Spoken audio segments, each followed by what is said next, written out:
Abraham লিঙ্কনের গণতন্ত্র, curl মার্কসের সমাজতন্ত্র,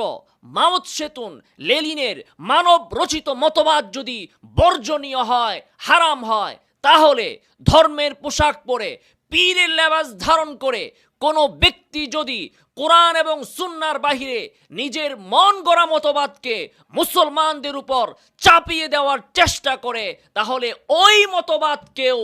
ডাস্টবিনে নিক্ষেপ করে দিতে হবে। কিতাবুল্লাহ, সুন্নাতু রাসূলিল্লাহ এবং সুন্নতে সাহাবার বাহিরে যত মতবাদ আছে, যত পীর আছে,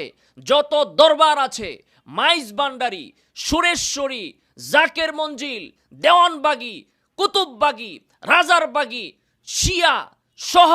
কাদিয়ানি সহ